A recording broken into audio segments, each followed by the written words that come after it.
Good morning, my name is Rendon Chiriboga, and the topic of today is a home use of an artificial beta cell in a type 1 diabetes.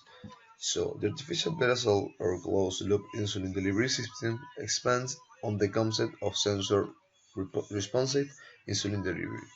It uses a controlled algorithm that autonomously and continually increase and decrease the subcutaneous delivery of insulin on the basis of real-time sensor glucose level.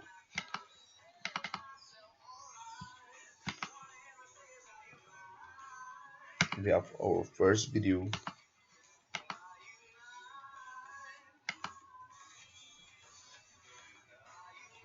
Oh, the video is not allowed. So we're going to pass to the next step.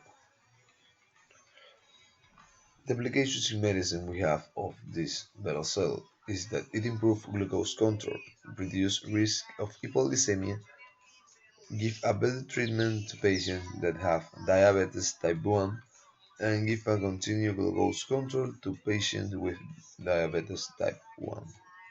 I hope this video play. Wait some minutes.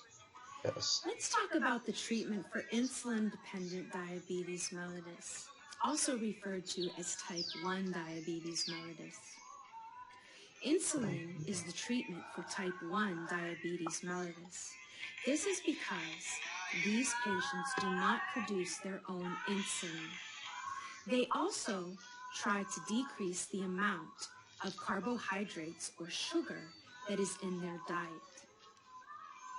Insulin schedules range from simple to complex, and they're designed around the ability and the willingness for compliance. A simple insulin schedule is a daily dose of lenti or long-acting insulin.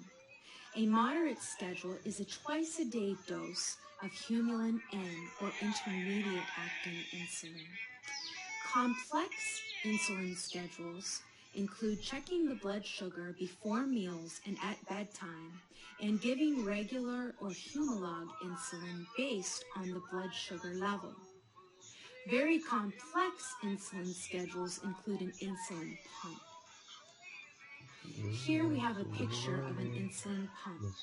There is a subcutaneous needle that is directly inserted into the fat tissue of the abdomen. The patient programs the pump to deliver a continuous infusion of insulin subcutaneously, and the patient can be taught to adjust the basal rate and bolus doses for cases of hyperglycemia, or actually decrease the dose of insulin in the case of exercise. The insulin pump requires frequent self-monitoring of blood glucose, and the patient may need to check their blood glucose at least 4 times a day. It also requires meticulous care of the equipment. Advantages of the pump include greater flexibility in the meal timing and the content of the meal, and improved control of blood glucose levels. However, insulin pumps are not for everyone. The disadvantages include the danger of rapid development of diabetic ketoacidosis if the flow of insulin is interrupted or the pump is not properly programmed. They may also be at higher risk for skin infections at the infusion site. As always, we have pros and cons. And in the pros, we have that we are going to take to the patient a better control of glucose administration, automatic and continued increase or decrease of subcutaneous glucose delivery, and a control based in a real-time sensor glucose level. And in the cons, we have limited to 1 week day and night use of the closed loop system in adults, and it has to be changed after a period of time.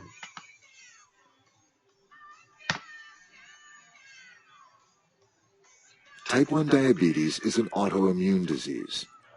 If you have type 1 diabetes, your immune system has destroyed the cells of your pancreas that produce a hormone called insulin. Your pancreas is an organ located in your abdomen. Among its functions, it produces different types of hormones. One of these is insulin. Insulin is produced in patches of tissue called islets of Langerhans. The majority of islet cells are beta cells, which normally produce, store, and release small granules of insulin into your bloodstream. Insulin attaches to receptors on cells throughout your body. This allows glucose, a form of sugar produced by a breakdown of foods, to enter the cells to be used for fuel. In type 1 diabetes, the immune system mistakenly destroys the beta cells that produce insulin. This means glucose cannot move out of the bloodstream into cells to be used for fuel.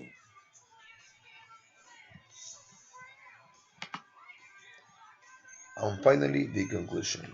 In the conclusion, we have that the use of an artificial beta cell in type diabetes 1 should be an excellent treatment method of scientists if scientists can develop a cell that has the power of administering glucose almost for a long period that can be the minimum of 1 month. Thank you. That's all.